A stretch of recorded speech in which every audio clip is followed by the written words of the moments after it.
Hi Ben, thank you very much for taking the time for this call. It's very nice to meet you. How are you today?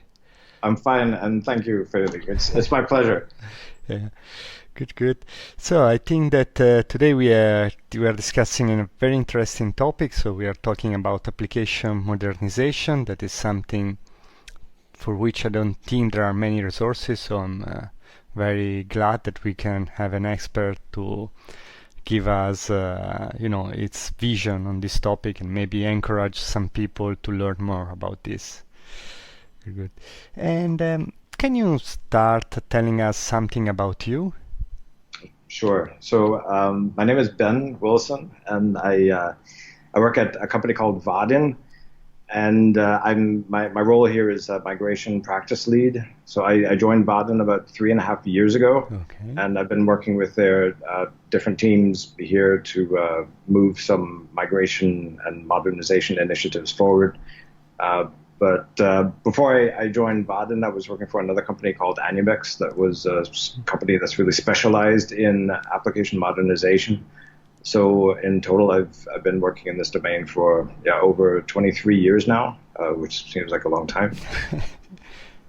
I kind of grew into the application modernization space, I think, in phases, and it kind of grew on me the more I learned about it. I guess I started becoming really fascinated by the domain when we had a case for an insurance company.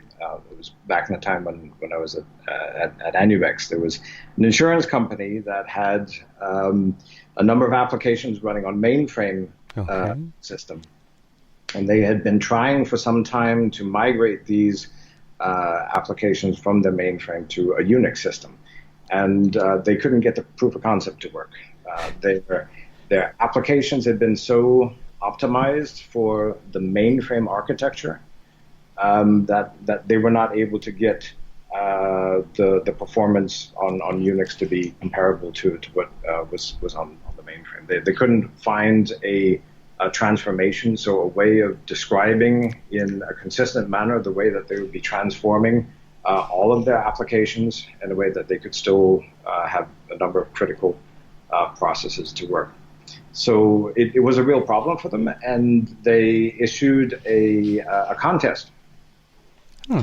A number of companies uh, who can make the, the workload of the mainframe work very as quickly on Unix, and there were a number of different companies participating also at Anubex at the time, and we won that contest. And then Congratulations.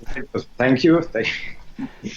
So we won the contest, but then we were awarded the contract for actually doing the full migration of the mainframe workload. And then our team was able to see everything just from the start to the finish of collecting the sources, understanding all the different interfaces, how the applications were linked to external users and external companies, and how all of the changes, what we could keep the same, and what things we could change, what we had to change in order to make the transformation possible. I was able to see all that, and then that kind of grew on me, and I've been continuing to be active in this space.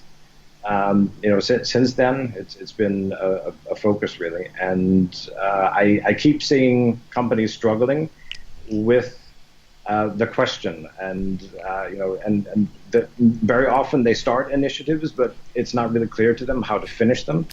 Um, I have the sense there's a lot of work still to be done in this domain. So I kind of sense it as a calling now. Yeah. No, definitely. I think it's a very important topic because some people don't realize about the huge value they have in these code bases, something that they've built over decades in some cases and is crucial for their entire organization.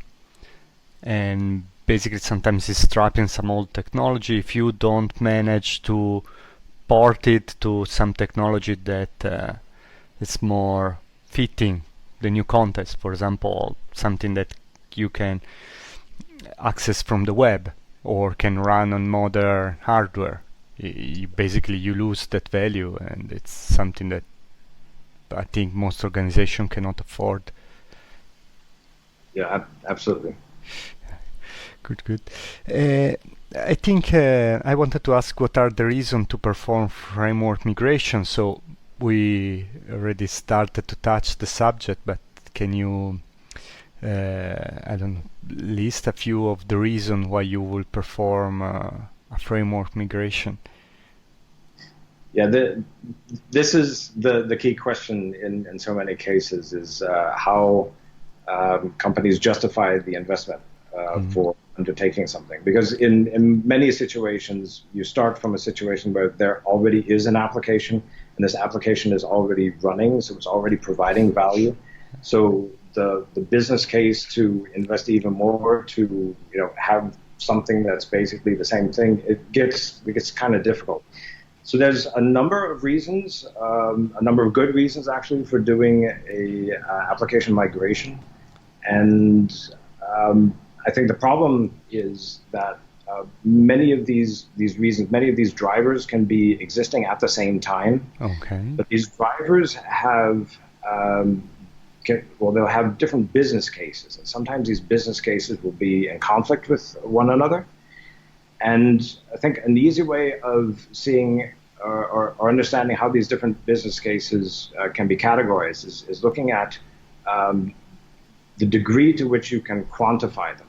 So, Okay. how easy is it to put an actual number on the business case for replacing an existing system that might be working? So, there's on the one extreme, there's very there's business cases that are very clear and very easy to quantify, and on the other extreme, they can be it's very abstract. So I'll give a few examples. So on the extreme where it's easy to quantify, you have I think is technical risk. Okay. Technical risk is one of the areas that's the easiest to quantify because if an application is running your business and this application fails for whatever reason, or you can't use it anymore, then effectively this can end your business if it's a mission critical system. So that's pretty easy to quantify. I mean, you have your the cost of what that would mean if the operations would be unable to continue, and then you have a probability for what if something would go wrong. So I think very often what happens is you have a scenario where a vendor will announce, okay, sorry, we're bust. Don't exist anymore. You can't get any support from us anymore. And then the companies that's build applications using this technology, they really need to make a risk assessment. Will they continue work because actually it's been working okay for a long time, maybe, and maybe it's acceptable to take on the risk. Well, it's a consideration that you're going to make. But I think something like this is very easy to quantify. And if you want to take action on it, then the action is going to be really defined in terms of rescuing value Mm. from a fire. Yeah. And then I guess if we move sort of to away from the really easily quantifiable drivers, then I think TCO would be the next one on top of Okay. technical risk. So just the technical, excuse me, the total cost of ownership. So that's something that's quantifiable, definitely, but it's a bit harder to quantify because the cost is going to be affecting various departments, and the way that you're going to measure the cost is also going to be varying depending on what department that you're looking at. Um, you can add these things together, but it means you need to talk to more people, and you're not necessarily going to be comparing apples to apples there. Yeah. And then it starts getting a bit harder, even harder to quantify. And then you get to things like increasing business agility. So that's something that's actually mentioned quite a lot. That businesses want to be able to be competitive, to be able to change, to adapt to changing technological uh, things that are happening, and um, doing this, measuring agility, I think is pretty hard, definitely Yeah. harder than total cost of ownership. But still, it happens. So um, increasing agility, you can see this in a number of ways. There's the availability of skills. Um, you might find it harder to get skills. So that's one thing that you can try to quantify. It might become more expensive to have interoperability Mhm. with other systems, interoperating with your customers. That's also a bit harder to quantify than just the costs. And you might have just the technical quality of the code itself, that it might be harder to change. You might be spending more time testing than you are actually developing new functionality and stuff. So that's also definitely business cases can be made around this, but you can see it's not quite the Yeah. same. You can't really compare with the two previous ones. Then you've got, I think, the extreme all the way to hardest to quantify, and that would be trying to cater to users and Mm. giving users a modern look and feel, giving them an impression that is modern. And I think companies that are selling software Mm. to companies, so especially ISVs, they would be the most well, the most sensitive to this. And I don't know how to quantify that at all. How do you quantify the subjective impression of a user that the interface is modern? So you can see a number of these can be taking place at the same time, but what you're going to do and the action that you're going to take, the way that you're going to try to achieve this modernization, it's really going to depend on where you want to see the focus. And I think companies struggle with that quite a bit about making compromises and prioritizing which business cases need to come first. Yeah, I think particularly it's difficult to quantify business agility also because when you achieve that, maybe you start doing things that you were not expecting to do before. Like if you are now the possibility to introduce maybe changes more quickly, you start getting more ideas, you try to experiment more, and maybe you find more opportunities. While before you were not even considering maybe some experiments because I don't know, a change was taking 1 month instead of 1 day. So I think this can change your mentality and have consequences that are very difficult to forecast. Yeah, yeah, Uh, it's hard to tell the future. but the one question that came to mind while you were talking is, do you feel that sometimes there is resistance from developers to these migrations? Because maybe, I'm working at some company, I've spent the last 10 years learning all the details on some framework, so now I have a competitive advantage on with respect with my younger colleague because I know I'm valuable because I know all the dirty secrets of this framework. So if you take it away from me, you know, I lose some power somehow. I'm sure that's taking place in some people's heads, but I think I think there's a more positive way of looking at this is that people, if you're responsible, right, and you know if you have a certain competence and you're responsible, then you're also comfortable with the risk. You know what risk you're taking, and you feel more comfortable taking responsibility because you've got a clearer view on what would be the impacts if you change a certain thing or you try something new. Your familiarity is going to let you solve the problem more quickly, and you lose that ability when you're going to something new. So you're on the competence sort of scale, you're going from what I call the um, what was it called, the unconscious competence Hmm. to unconscious incompetence. You're swimming all the way to from one extreme to the other, and that's always very difficult to judge, and you lose a lot that way. So I totally understand the trepidation of developers there. Yeah, also because I also think that from the point of view of a company, something to consider is that maybe I have a lot of developers that know very well a certain framework. So if I move to something else, at the very least I will have to do some training, I guess. But I could also be forced to maybe hire new persons to take over. Yeah. There were some studies around that, around the time of the year of the Y2K problems.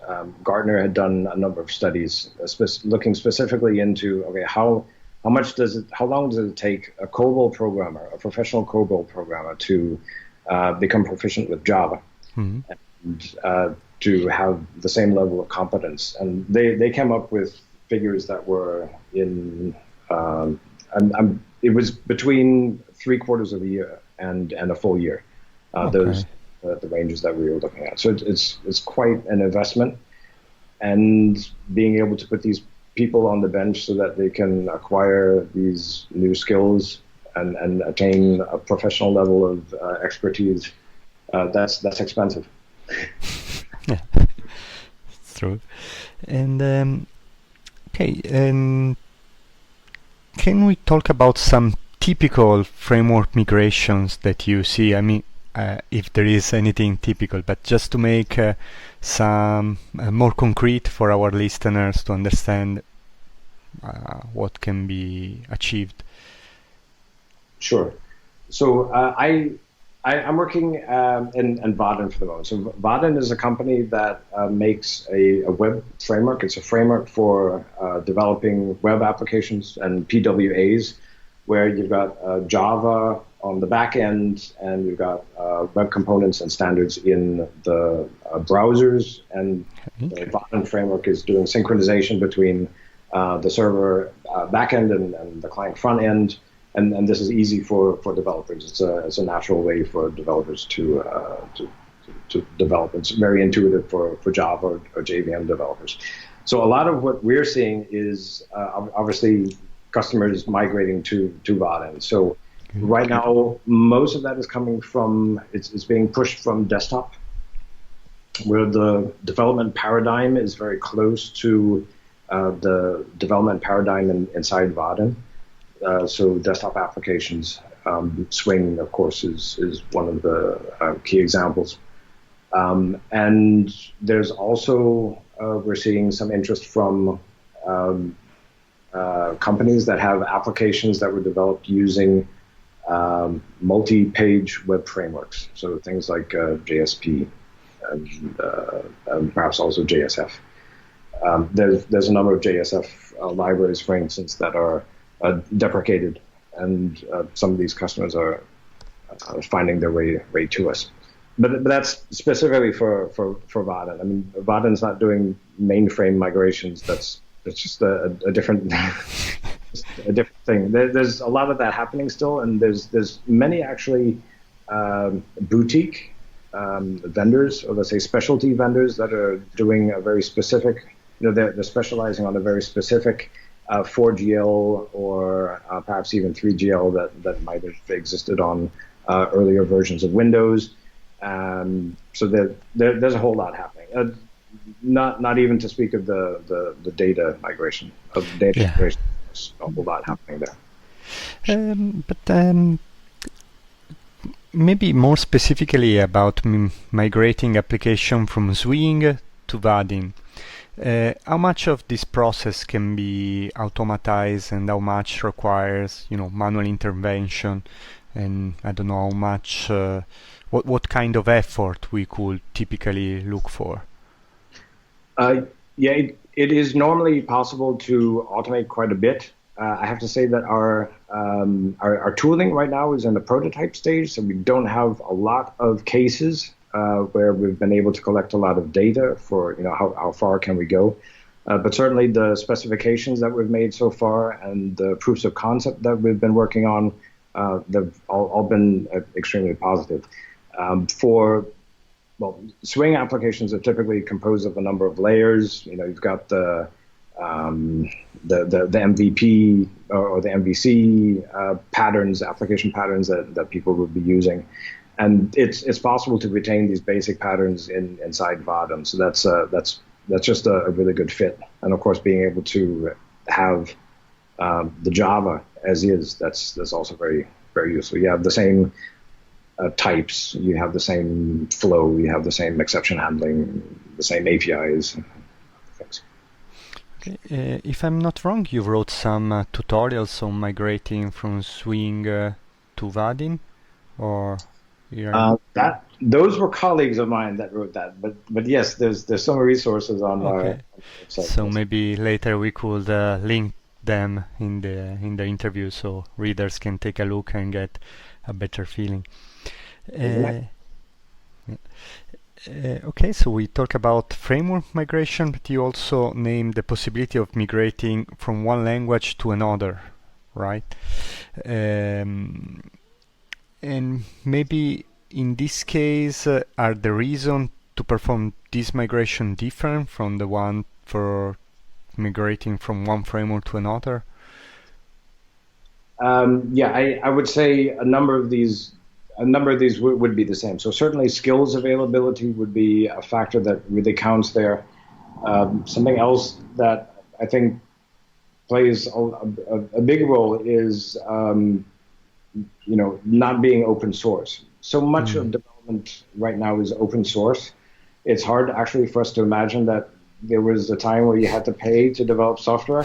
Um, but these things are still out there, and I think there's quite a lot of interest to move away from proprietary languages or languages where you have to have a license to use them. So couple that with, let's say, a mission to migrate an in-house, or let's say an on-premise application that's running on a server, and you want to move this to a cloud, but you don't have the licenses to run this on a particular cloud platform, then it makes sense to get rid of to move away from the proprietary language then. And sometimes, the compilers just they don't exist. So it just makes sense. Yeah.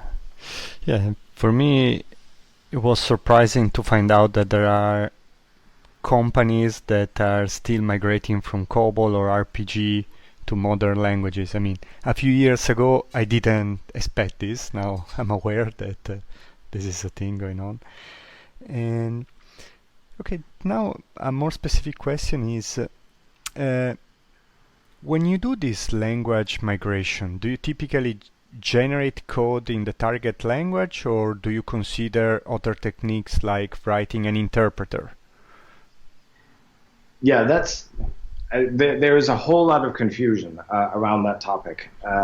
It's very interesting because there are a number of solutions that, for instance, you mentioned COBOL. There's some tools that are basically source-to-source translation tools that take COBOL and turn it into C, and C is easy to compile on most platforms, whereas COBOL it's less it's less easy to get hold of a COBOL compiler on most platforms than it is to get hold of a C compiler. So these sorts of things exist. But when you go and you use a source-to-source translation tool to help you in a migration, then you go from a situation where you have one source that the developer is maintaining and that you're also using to compile, to a situation where you now have two sources, Okay. and you can choose. Right? There's options. You can either have the developer say, okay, I want to continue working in my old language, and just let's convert this every time I want to compile. We'll do the source-to-source translation. Or you can say, well, actually, we don't have a license to be using this language anymore, or we don't have the skills to do this language anymore. We need to move across and start maintaining what has been translated through a machine. And that always makes people nervous. The idea that we'll translate a program from one language to another, and then we're going to ask developers to start continuing the maintenance of the translated source code. So there's some people who are really, really against just even the notion of that, but there are some companies that actually do that, and they're having some success with it. I'd say it's very easy to imagine a case where something would make a lot of sense if you're paying a lot for a compiler today. and you have a huge amount of code. But this code base has become very stable. In other words, you're not changing it very much, and you're running into the skills availability problem. So this is a situation where it's a no-brainer that using a source-to-source translation tool to achieve a consistent transformation of all of the lines of the existing source code and having this consistently translated sources being maintained by people who understand the new language. That's actually a very easy yeah, case to make, and there's quite a number of companies that are having some success with that. I have to say it's not for everyone. Some people will just say no, we don't want to have our we don't want to accept that because if you have a machine compile translating COBOL into Java, what you're going to get isn't really going to be COBOL, and it also isn't really going to be Java either. So neither a COBOL nor a Java person are going to be totally happy with that. But if it's technically Java, and you can if you can compile to a JVM and you have an application, then it's probably easier for you to start. If maintainability is important for you, then you can start gradually removing those parts of the application that are important and that do change, so that you can focus your modernization efforts there where it makes sense. Yeah. So that's a mouthful. I know you were asking like, do these things? There's cases of both for these things. As to your question about interpretation, I tend to stay away from interpretation because, but this is a personal preference of mine, because most of the interpreters that I've seen, they tend to lock you in. They tend to lock you into the capabilities of the original source, but then they're also locking you into the capabilities of the source that the interpreter has implemented. And you don't have direct access in most cases to the underlying platform, so your modernization abilities are quite limited there. I'm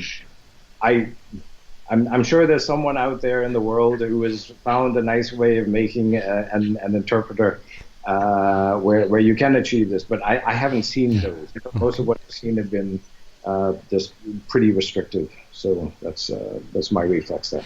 Okay, and in this translation, typically, do you think it's more difficult to do the transpiler, so the code that transpiles from the original language to the target language, or the runtime supporting this?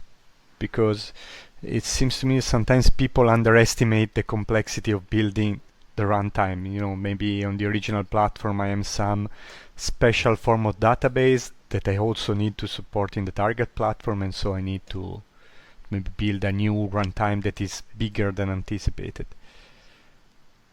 Yeah, that's a good point. And typically when you're developing these things, then both of these things are coming into being at the same time.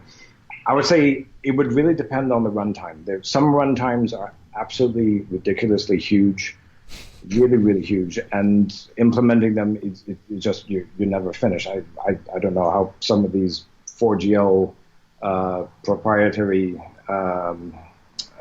frameworks have been implemented, but they're just really, really rich. There's huge manuals.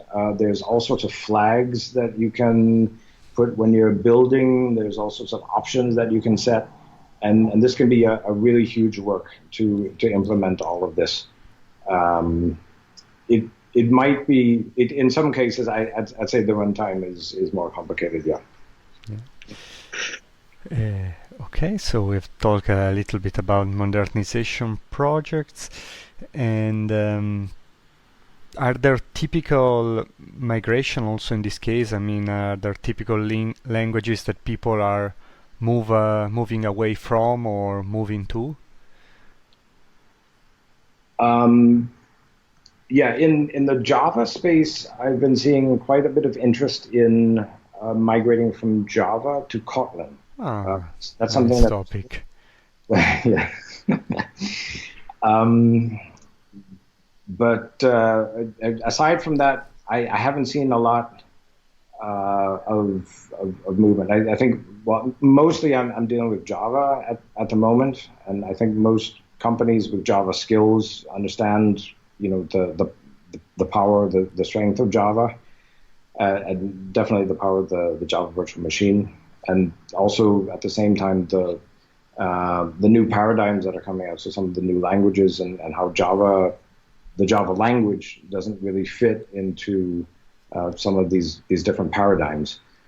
So I have the impression that certainly from Java or existing Java programs are staying put.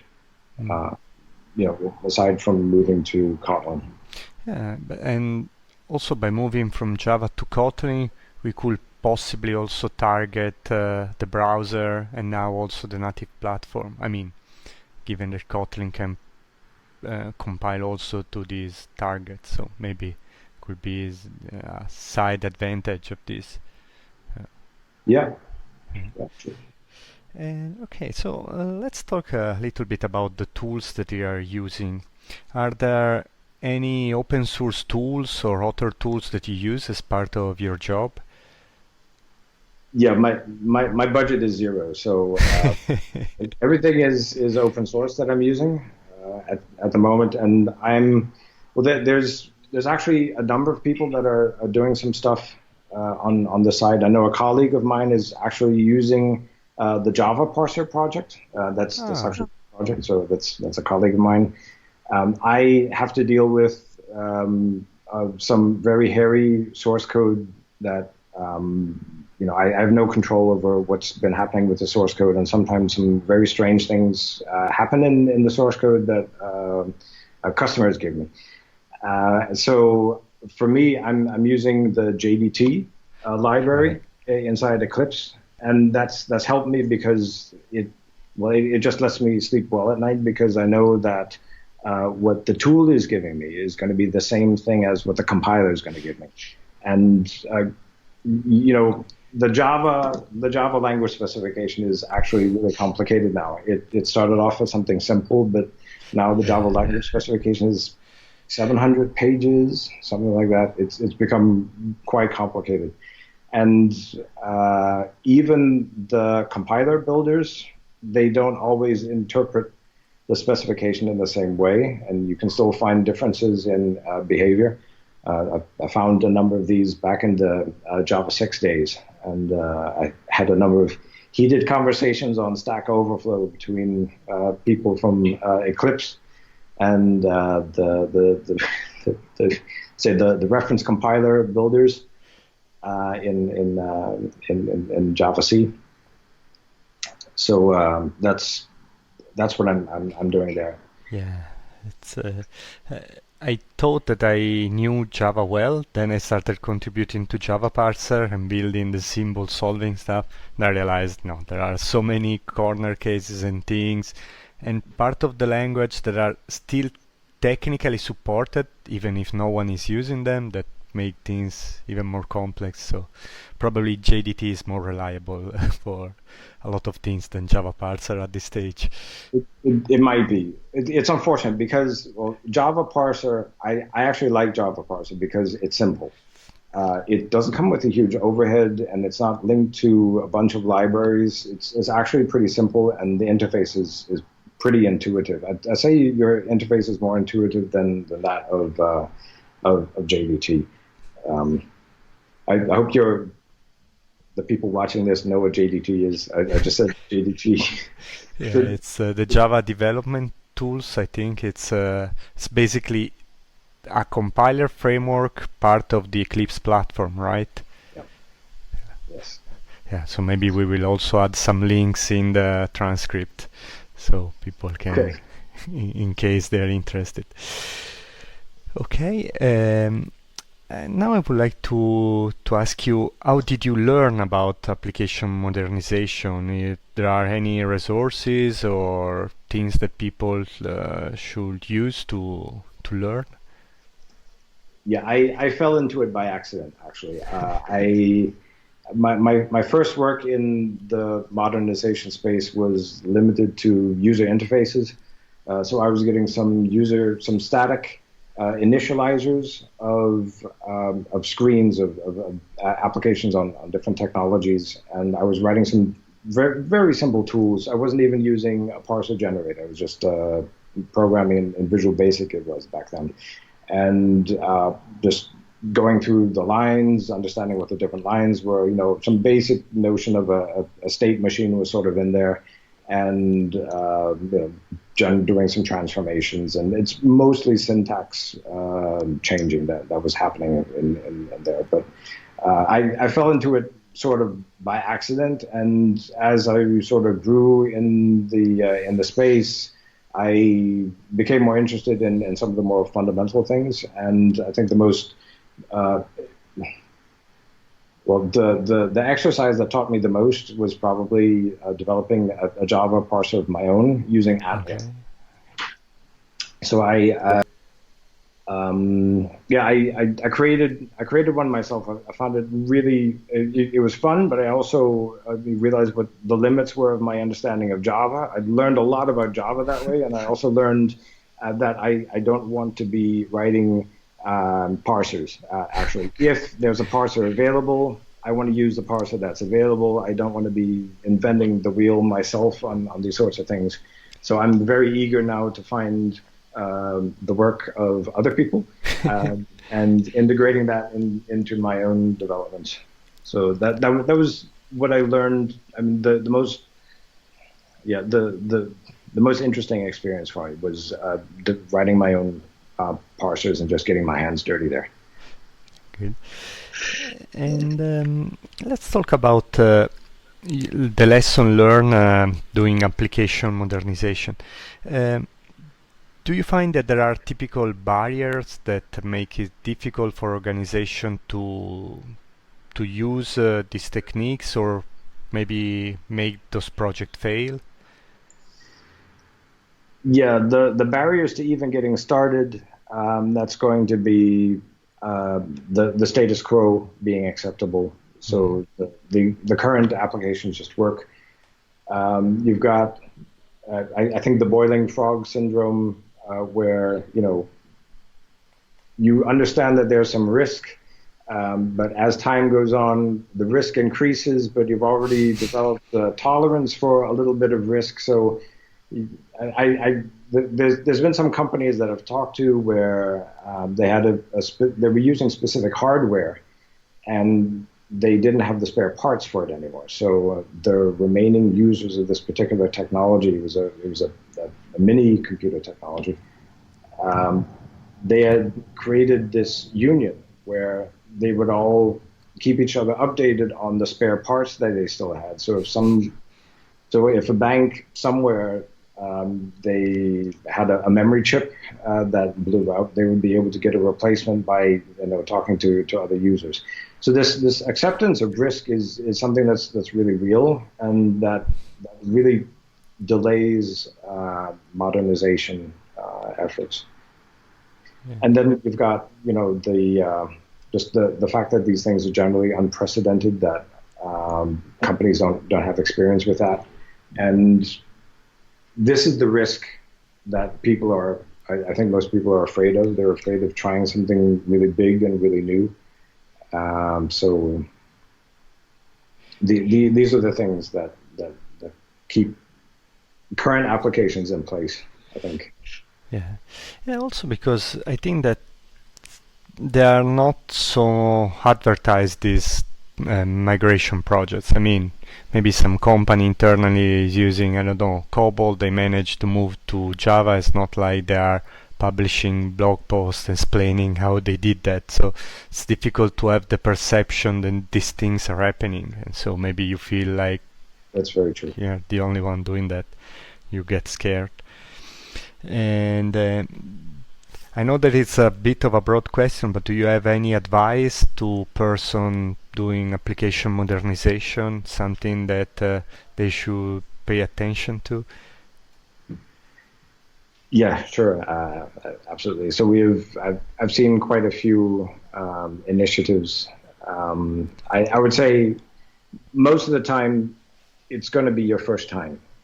So there's many companies out there that actually do specialize in this and that have seen similar migrations in the past.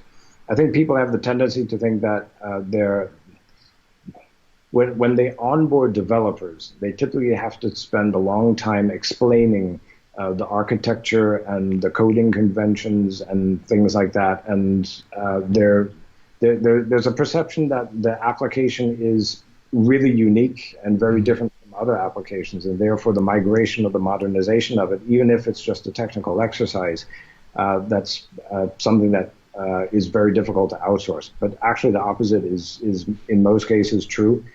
And companies that specialize in this domain, they can really help quite a lot, especially by saying what sort of technical mappings have happened in the past, what has been successful, what sort of performance problems you might be looking out for, and how to troubleshoot those, especially.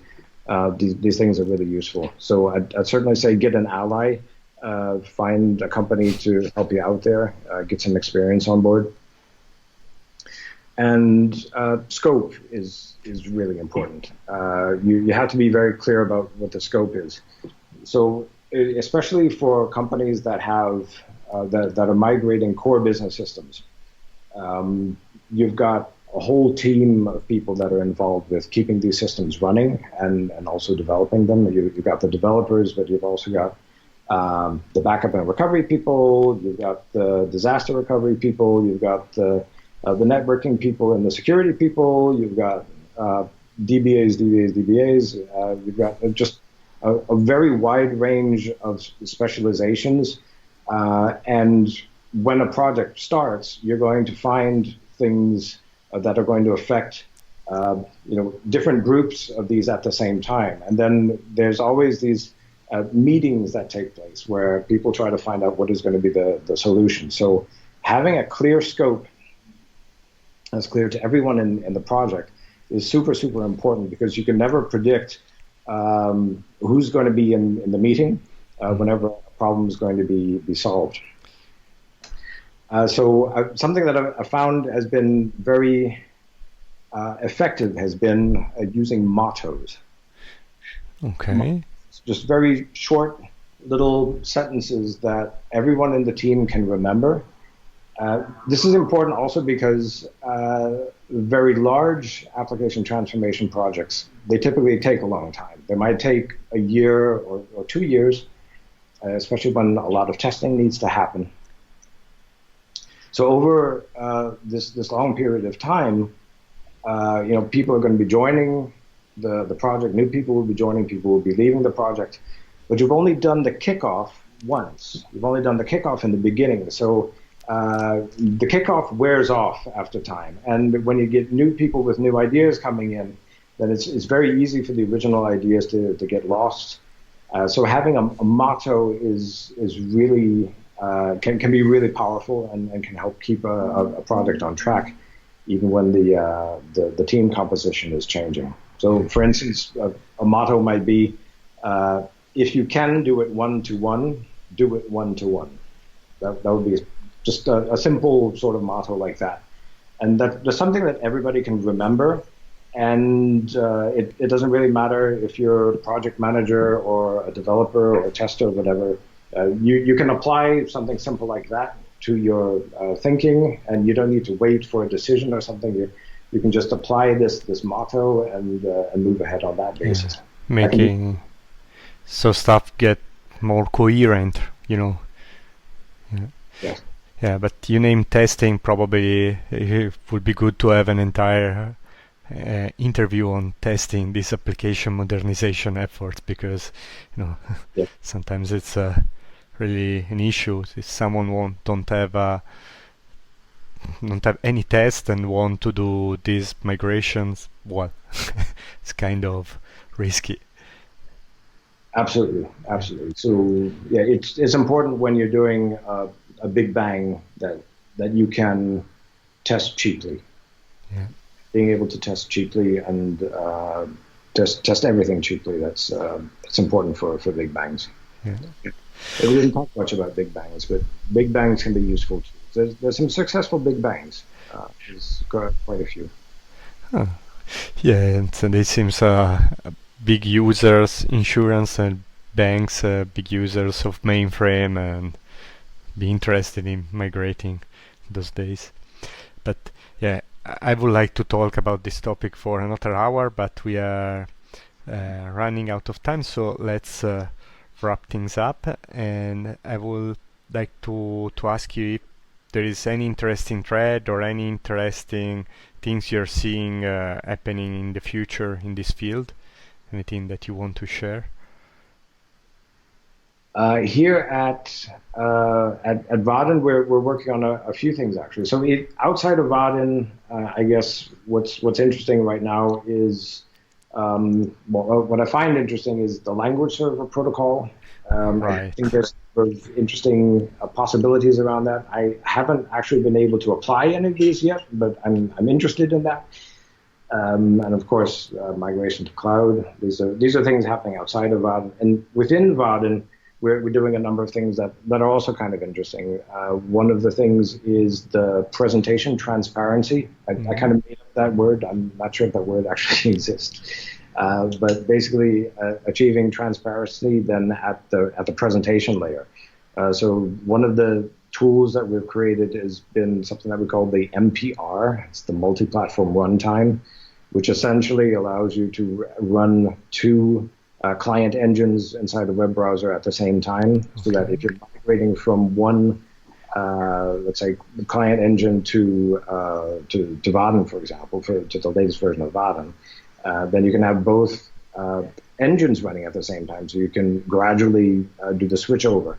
And for the user, it's not visible which engine is being activated at a certain moment in time. That's been fun to watch and to see that being put into practice. And of course, doing things like not starting with a source code. I think many people have the tendency to start directly with a source code and processing the source code. But we're also looking at some methods that extract visual trees from Oh, running applications, and then trying to build some stuff around the trees that we've extracted. So that's also fun to be working on. So yeah.